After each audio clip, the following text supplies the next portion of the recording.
નમસ્કાર ખેડૂત ભાઈઓ, વિશ્વાસ એગ્રો એજન્સી રાણપુર ખેતી માહિતીની યુટ્યુબ ચેનલમાં હું ધુડાભાઈ સર્વ ખેડૂત મિત્રોનું હાર્દિક સ્વાગત કરું છું. આજે અમે વેજલકા મુકામે માન્ય શ્રી મુનાભાઈ નાગજીભાઈ ધરજીયાની વાડીએ હું તથા અવની સીડ્સમાં સુરેન્દ્રનગર જિલ્લાના સેલ્સ ઓફિસર મેહુલભાઈ ઉપસ્થિત થયા છીએ. તો મુનાભાઈએ આ વર્ષે જે અવનીની આવેલી એક નવી એરંડાની જાત જે એમણે 12મા મહિનામાં છેલ્લે કરેલું કે અવનીની 41 ગોલ્ડ જે એરંડાની જાત આવી છે, ઠંડીમાં પાછળથી કરો છતાં પણ ઝડપથી થાય. તો આજે એની ફિલ્ડ વિઝિટની મુલાકાતે હું અને મેહુલભાઈ ઉપસ્થિત થયા છીએ.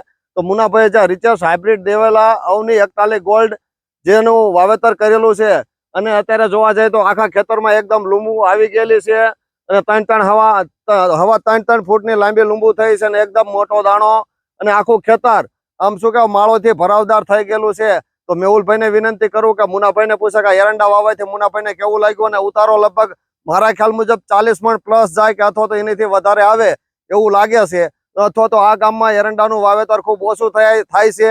એટલે જ એવું કહેવાય કે ઉજ્જડ ગામમાં એરંડો પ્રધાન. આજુબાજુના ખેતરો કરતા આ ખેતરમાં પાછળથી વાવેતર કર્યું છે છતાં પણ એકદમ લીલુંછમ જેવું છે અને સારામાં સારો ઉતારો આવે એવું લાગે છે. તો મેહુલભાઈને વિનંતી કરું કે અમારા મુનાભાઈ જે એરંડા કર્યા છે તો એમને પૂછો મેહુલભાઈ, તમે 2 મિનિટ ખેડૂતને માહિતી આપો.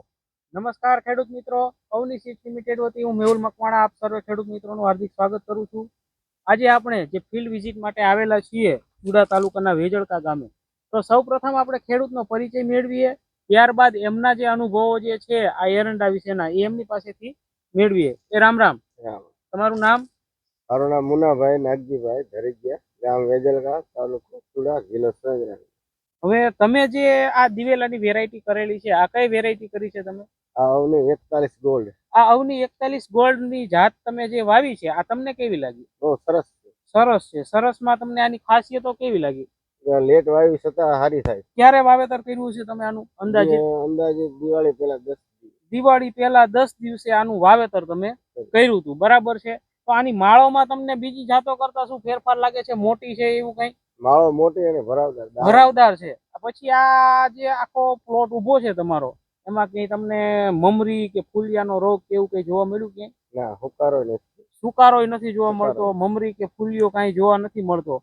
પછી આ છોડ જે છે તે પીળો થઈને ખાખરીને પાંદડા સુકાઈ જાય ને એવું કઈ જોવા મળ્યું? લીલો જ રહેશે. પછી અત્યારે તમે જોવા જઈએ તો આ આખો પાક જે છે પાક ઉપર આવી ગયો છે, બરાબર. મોટા ભાગની માળો જે છે પાકી ગઈ છે. તો ખરીને પડી જવાનો રોડવર્ક એવું કઈ તમને પ્રોબ્લેમ મળ્યો આમાં જોવા? ના, નથી ખરતું નથી. તો આનું ઉત્પાદન તમને અત્યારે કેવું લાગે છે? કેવું ઉત્પાદન મળશે તમને આમાં? ઉત્પાદન તો પહેલા એરંડા વાયા છે તો વીઘે 40 મણ જેવું મળશે અંદાજે, એવું આવી 40 પ્લસ તમને ઉતારો મળશે એવું અત્યારે લાગે છે હાલની કન્ડિશન જોતા.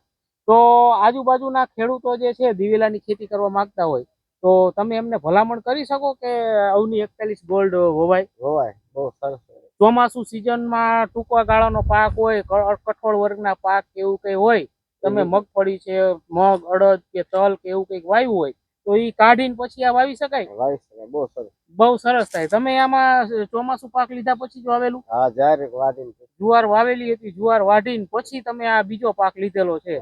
તો માણસોની એવી માન્યતા હોય છે કે એરંડો વાવો તો આખી સિઝનમાં એક જ પાક લઈ શકાય, પણ આ જાત જે છે એમાં તમે 2 સિઝન લઈ શકો.